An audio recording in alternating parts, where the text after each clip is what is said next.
하나님으로부터 큰 복을 받습니다. 그 복은 세상에서 말하는 복이 아닙니다.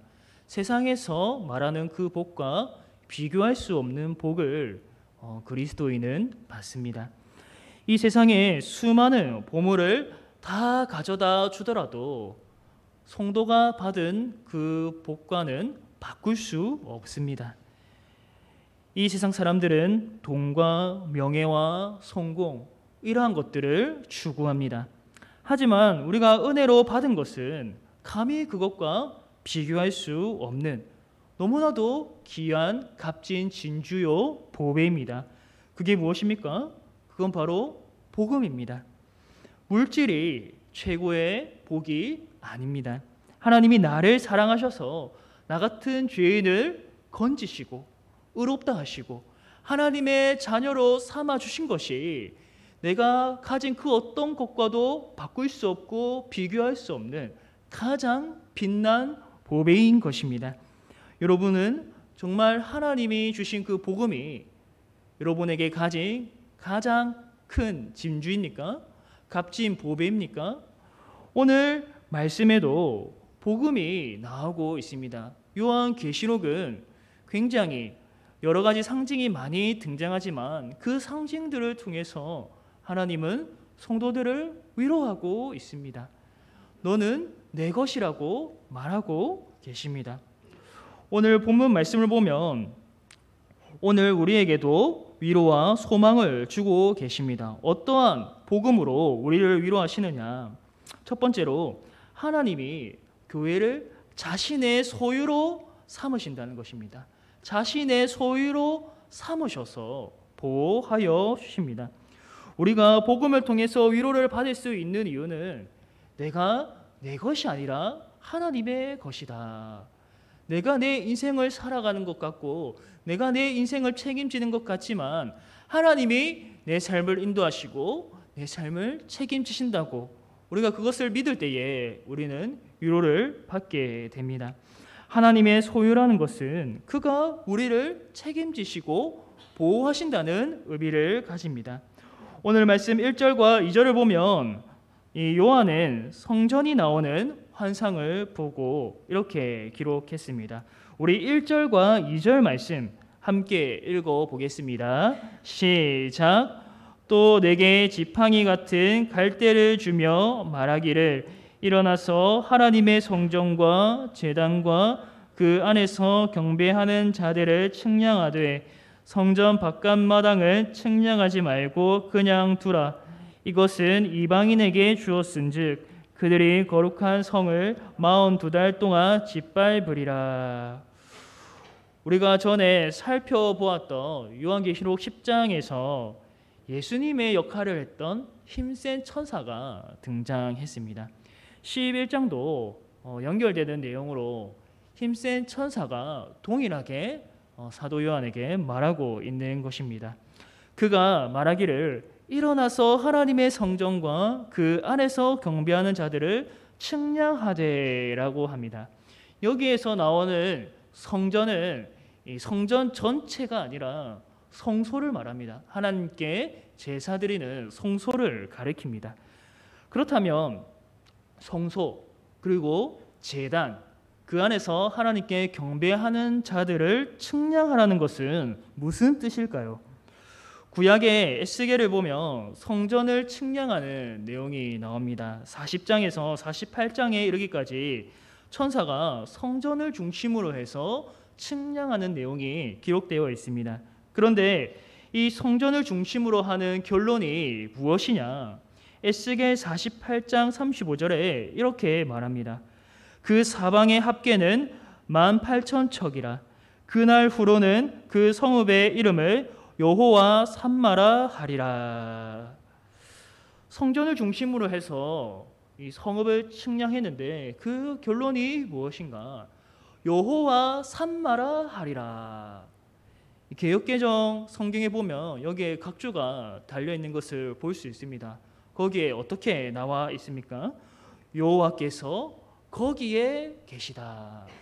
여호와께서 성전을 중심으로 해서 자기 백성과 함께 하신다라는 말씀입니다. 측량한다는 것을 구별한다는 것입니다. 하나님께서 계셔서 보호하시는 것과 그리고 보호하지 않는 곳으로 이렇게 구분해서 나누는 것입니다. 그렇다면 1절 말씀은 하나님이 예루살렘 성전을 구별하여서 그들 가운데 함께 하신다는 말씀입니까? 오늘 본문 말씀이 이스라엘 그 예루살렘에 있는 성전을 가리키면서 이 성전에 있는 자들과 내가 함께 하겠다라고 말씀하시는 것입니까? 아닙니다. 이 본문 당시에 성전은 이미 파괴되어 있는 상태입니다. 건물인 성전을 두고, 눈에 보이는 이 건물인 성전을 두고 하시는 말씀이 아닙니다.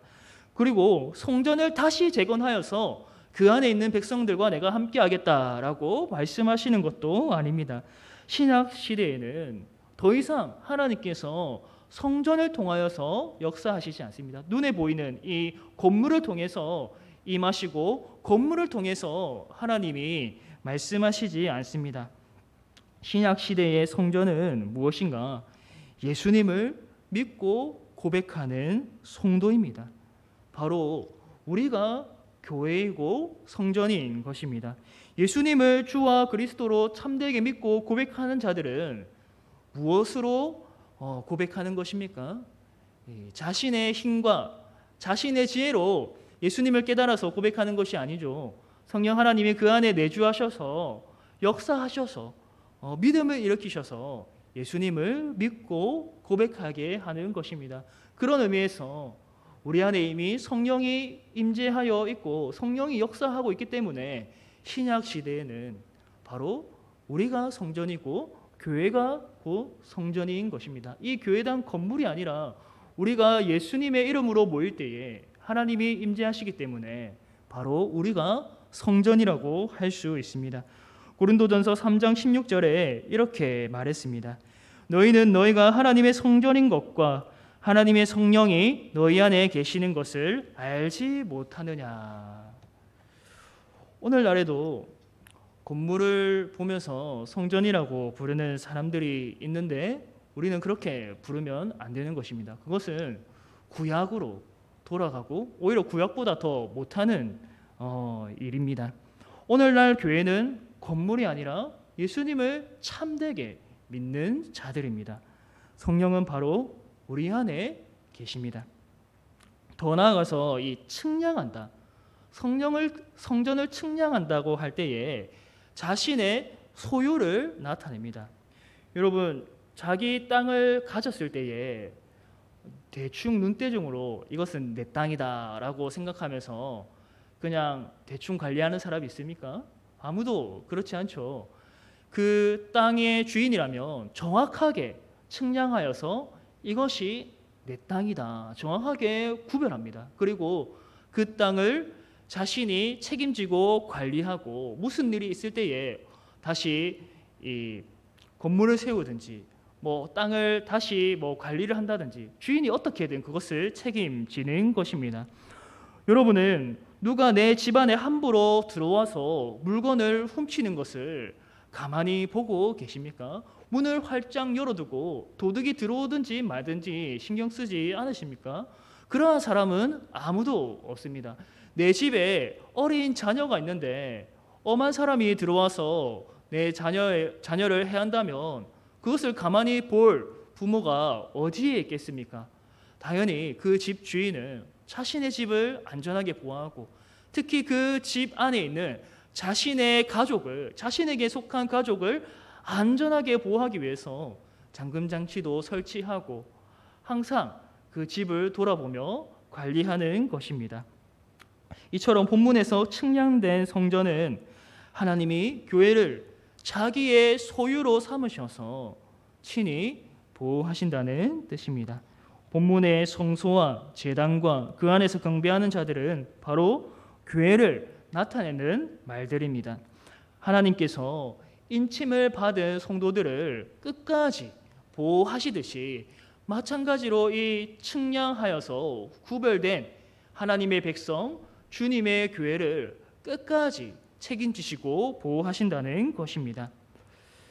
그런데 성도 여러분, 이 하나님이 보호하신다는 것은 우리에게 아무런 어려움이 없다는 것을 의미하지 않습니다.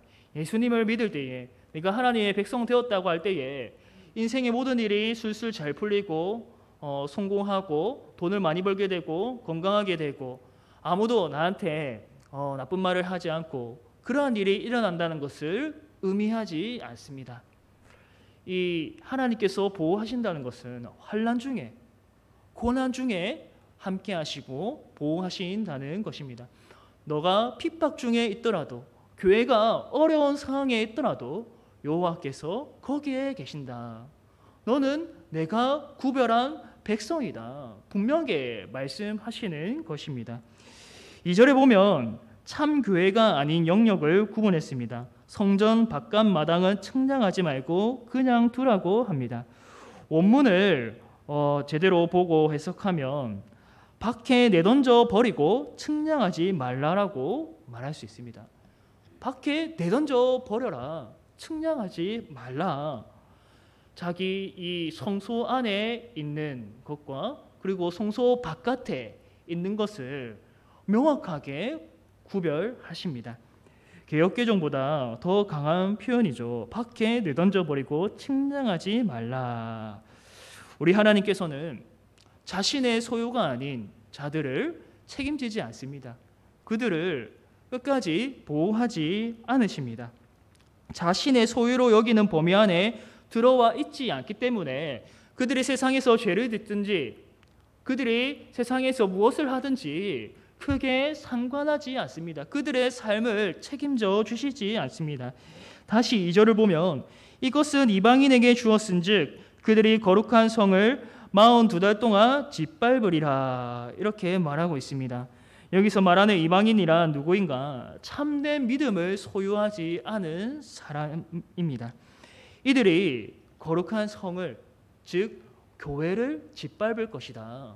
교회를 공격할 것이다 라고 말합니다. 이는 신약 시대 가운데 교회를 오랫동안 핍박하는 것을 뜻합니다.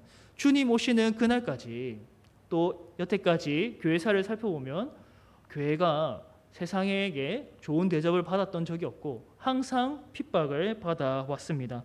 교회는 주님 오실 때까지 이러한 어려움이 있는 줄 압니다. 그럼에도 불구하고 하나님은 여전히 교회와 함께 하신다. 사람들이 아무리 공격하고 괴롭히고 핍박해도 주님의 교회는 이 땅에 결코 사라지지 않는다는 것입니다. 그들이 성도들의 몸을 해할지라도 성도들의 영혼은 결코 멸하지 못하는 것입니다. 둘째로 하나님께서는 증인된 교회를 통해서 역사하십니다. 교회는 복음을 받았지만 동시에 복음을 전파하는 교회입니다. 이 사명을 감당할 때에 하나님은 권세를 주셔서 능히 감당하게 하십니다. 우리가 복음을 전파하는 일이 내 힘과 내 지식과 내 지혜로 내 알아서 하도록 하나님께서 내버려 두는 것이 아니라 하나님께서 권능을 주셔서 역사하신다는 것입니다. 제가 강단에서 말씀을 선포할 때도 나의 지식과 능력이 부족하다 할지라도 그것으로 성도들을 변화시키고 그것으로 성도들에게 말씀을 새기는 것이 아니라 하나님께서 임하셔서 성령이 역사하셔서 말씀의 빛을 비추어 주신다는 것입니다. 사람들에게 복음을 전파할 때에, 이 세상에 복음을 증거할 때에 그것이 능력 있게 역사할 수 있는 것은 내가 아니라 바로 하나님 때문입니다. 우리 오늘 3절 말씀에 이렇게 말하고 있는데 우리 3절 말씀 함께 읽어보겠습니다. 시작. 내가 나의 두 증인에게 권세를 주리니 그들이 굵은 베옷을 입고 1260일을 예언하리라. 신명기 19장에 보면 두세 증인의 입으로 증언하라라는 말씀이 나옵니다. 한 증인이 아니라 2명 혹은 2명 이상의 3명의 입으로 증언하라는 말씀이 나옵니다. 증언할 때는 한 사람보다는 2사람이 더 효력이 있습니다. 구약 시대에 여러분 CCTV가 있었습니까? 블랙박스가 있었습니까? 녹음기도 없었습니다. 증인의 역할이 재판에서 굉장히 큰 영향을 미칠 수밖에 없었습니다. 그래서 증인 한 사람보다 두 사람이 그 증언에 더 신뢰를 줍니다. 한 사람이 증언하게 되면 그것이 참인지 거짓인지 위증인지 쉽게 분별할 수 없죠. 그러나 두 사람이 동일한 증언을 하게 된다면 신뢰를 할 수 있습니다.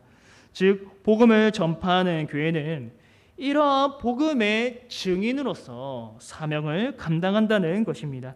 예수님도 70명의 전도자들을 세워서 보내실 때에 둘씩 짝을 지어서 보내셨습니다. 따라서 본문에서 말하는 나의 두 증인은 무엇을 가리키는가? 실제로 두 사람을 가리키는 것이 아니라 예수님의 명령을 따라 복음을 전파하는 교회를 말하는 것입니다. 본문을 다시 보면 굵은 베옷을 입고 예언한다고 했는데 베옷은 통회, 슬픔, 회개를 상징합니다. 복음은 죄 많은 인생들에게 회개를 촉구하는 말씀입니다. 이미 예수님이 이 땅에 오셨다는 사실이 당신은 죄인이다. 당신은 예수님이 아니면 지옥에 갈 수밖에 없는 완전히 악한 죄인이다라는 것을 전제하고 있습니다.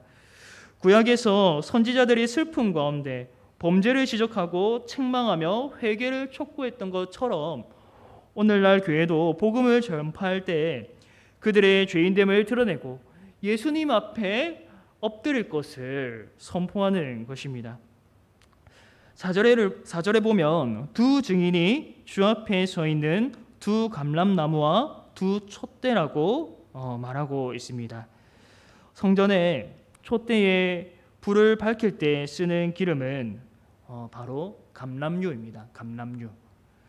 이 촛대는 어두운 곳에 불을 밝히는 역할을 하고 이 불을 제대로 밝힐 수 있는 것은 기름이 충만할 때, 기름이 가득 채워졌을 때 어두운 곳을 밝힐 수 있습니다. 마찬가지로 교회는 이 성령의 기름으로 충만하여서 말씀을 증거할 때에 권능으로 사명을 감당할 수 있다는 것입니다.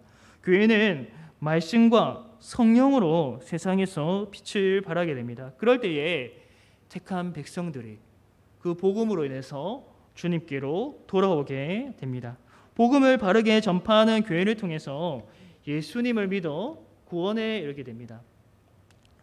어떤 사람들은 목사 그리고 선교사 이런 사역자들을 통해서 복음이 증거된다라고 생각합니다. 하지만 우리 일반 성도님들도 세상에 나아가서 하나님의 그 말씀으로 파송되어서 입술로 그리고 삶으로 그 복음을 증거할 수 있습니다.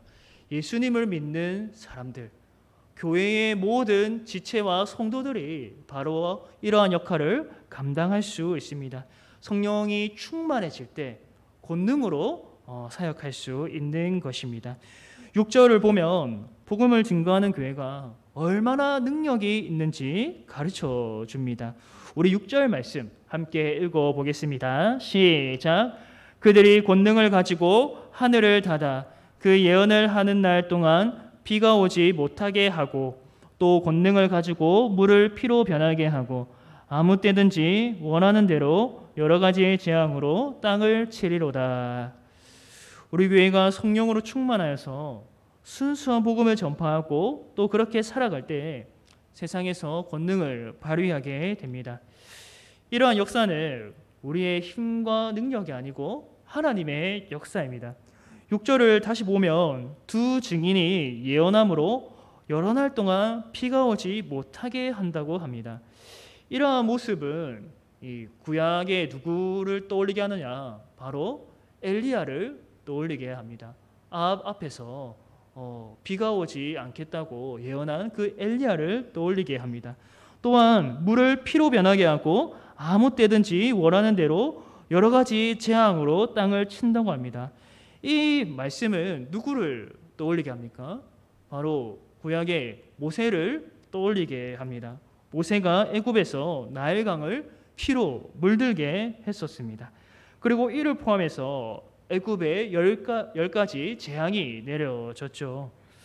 그런데 이 두 증인이 이렇게 권능을 행할 수 있는 것은 엘리야의 능력이 아니죠. 모세의 능력이 아니죠. 엘리야가 재주가 있어서 비를 그친 것이 아닙니다. 모세가 어떤 능력이 있어서 나일강을 피로 물들게 하고 초능력으로 10가지 재앙을 내린 것이 아닙니다.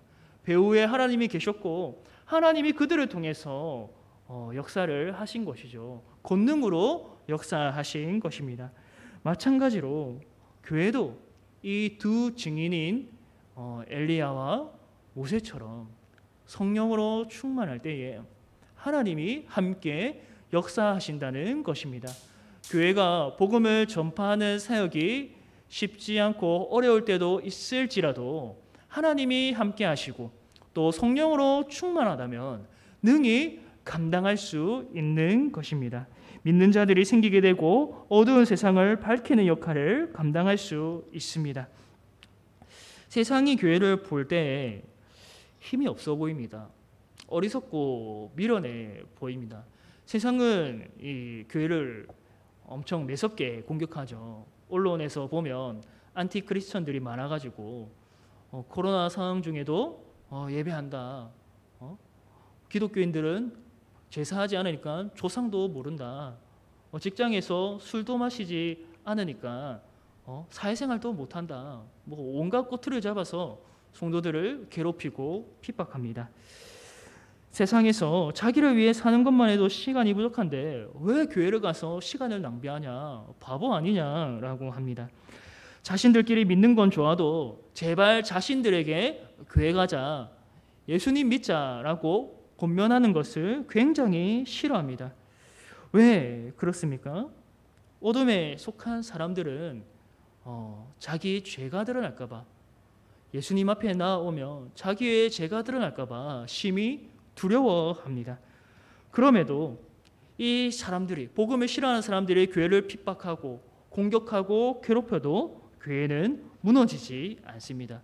괴롭힐 수는 있어도 이 땅에 교회는 사라지지 않습니다. 이 세상에 가장 큰 권력을 가진 사람이 교회를 핍박한다고 해도 예수님을 향한 믿음 그리고 복음을 전파하는 사명은 결코 사라지지 않는 것입니다. 여러분, 지금 환상을 보는 사도 요한은 반모섬에 유배당한 상태입니다. 말년에 이 반모섬에 있으니까 사도 요한은 실패한 인생입니까?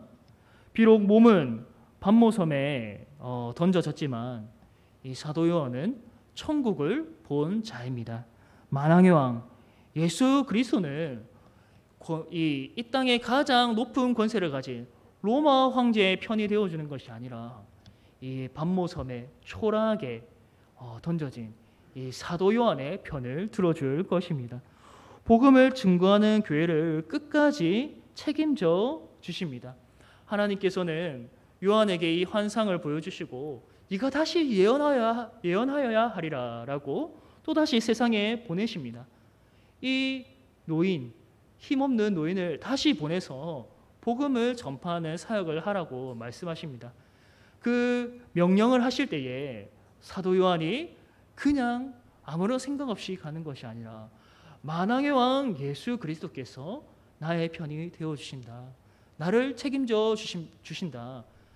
이 세상 권력자에게 그들이 칼의 권세를 가졌을지 모르지만 내 이 영혼을 멸하지는 못한다. 그런 믿음을 가지고 담대하게 다시 나아갈 수 있는 것입니다. 이 땅에서 핍박으로 죽음을 맞이한다고 해도 여러분 영원한 멸망이 아님을 믿으시기를 바랍니다. 이 땅에서 받는 고난은 장차 올 영광과 감히 비교할 수 없다는 것을 믿고 담대하게 일상에서 입술로 삶으로 복음을 증거하시기를 바랍니다. 세 번째로 하나님은 증인된 교회를 승리하게 하십니다. 7절 아래를 보면 교회가 아주 심한 핍박을 받게 된다는 상징들이 나옵니다. 무적행으로부터 짐승이 올라와서 증인들을 죽인다고 합니다. 심지어 그 증인들을 죽여서 두 증인을 죽여서 그들의 시체가 큰 성의 길에 있다고 합니다. 시체가 장사된 것이 아니라 길거리에 널브러져 있다고 합니다.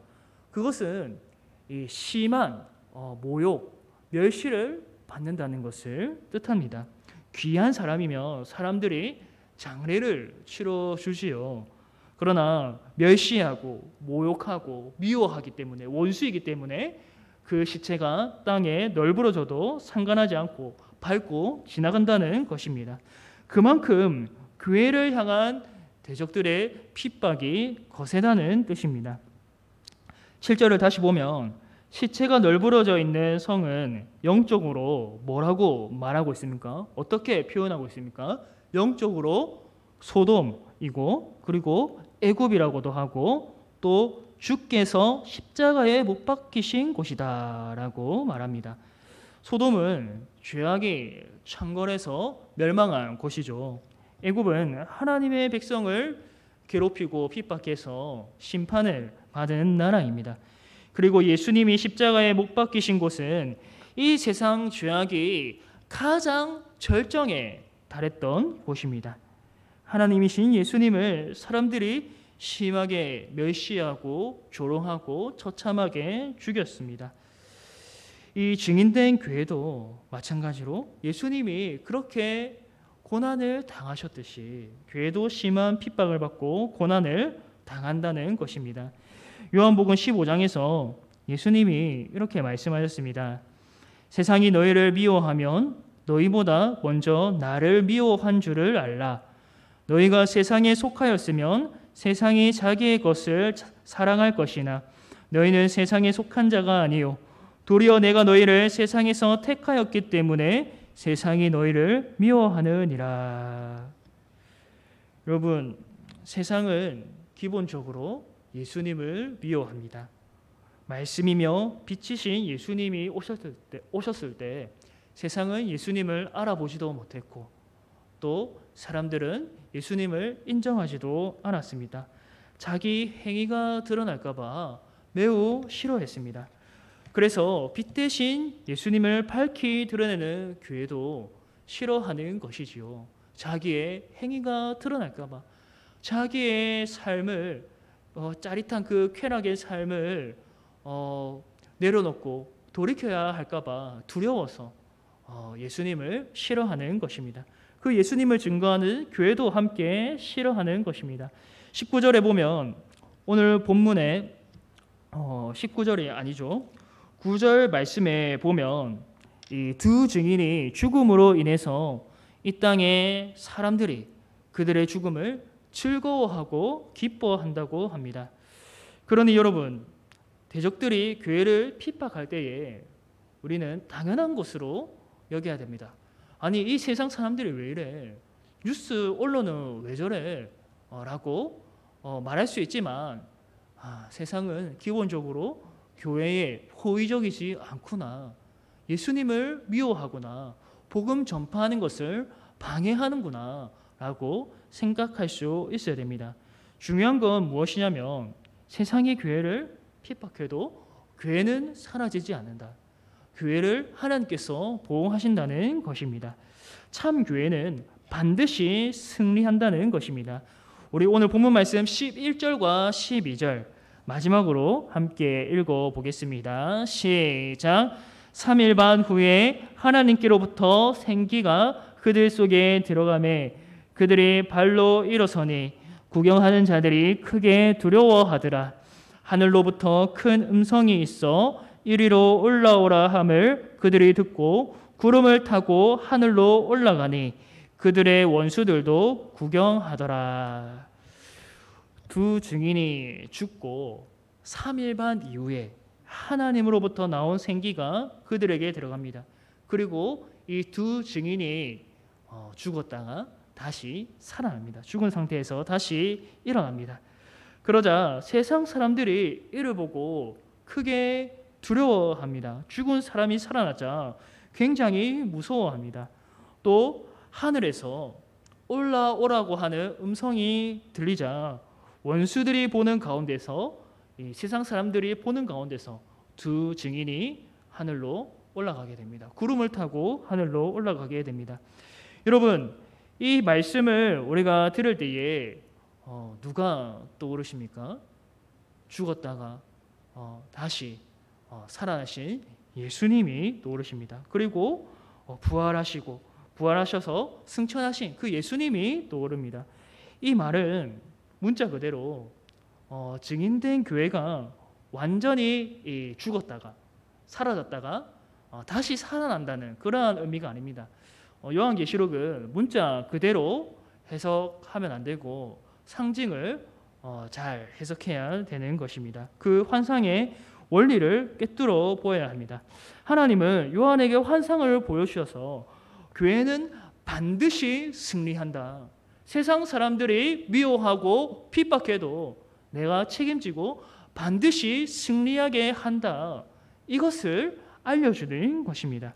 본문이 우리에게 알려주는 중요한 또 하나의 원리는 교회는 예수님과 결코 떨어질 수 없는 기관이다. 예수님은 교회의 머리고 교회는 예수님의 몸인 것처럼 서로 뗄래야 떼어질 수 없는 것입니다. 그렇기 때문에 예수님과 함께 죽고 함께 살리심을 받은 성도와 교회는 예수님과 함께 고난도 받고 예수님과 함께 영광도 받습니다. 예수님이 엄청난 멸시와 핍박과 고난을 받아서 십자가에 죽으셨죠. 그러나 예수님이 거기서 패배하셨습니까? 거기서 실패하셨습니까? 아닙니다. 그게 끝이 아닙니다. 십자가에서 예수님은 승리하셨습니다. 마귀를 짓밟으셨습니다. 교회의 반석이 되어 주셨고 우리들의 구원의 반석이 되어 주셨습니다. 그가 징계를 받음으로 우리는 평화를 누리고 그가 채찍에 맞음으로 우리가 나음을 받았습니다. 교회는 예수님의 이 고난에 참여합니다. 세상이 볼 때는 교회는 참 미련하고 힘이 없고 패배하는 것처럼 보여도 결국 복음 전파 사명을 감당하는 교회는 반드시 승리하게 됩니다. 하나님이 함께 하시기 때문에, 하나님이 그렇게 인도하시기 때문에, 예수님과 우리는 연합되었기 때문에 승리할 수밖에 없는 것입니다. 이것이 교회의 위로요 소망입니다.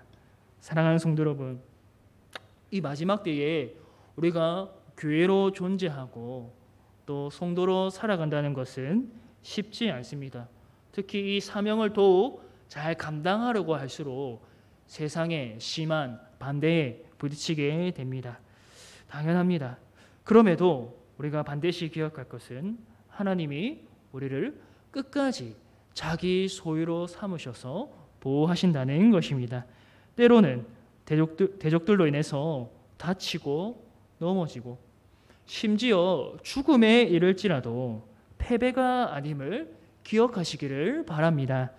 역사에서 늘 그랬듯이 교회는 끝까지 견디며 복음을 전파할 것입니다. 결국 하나님이 교회를 승리하게 하실 것을 우리 성도 여러분이 확실히 믿고 소망을 누리게 되시기를 주님의 이름으로 축복합니다.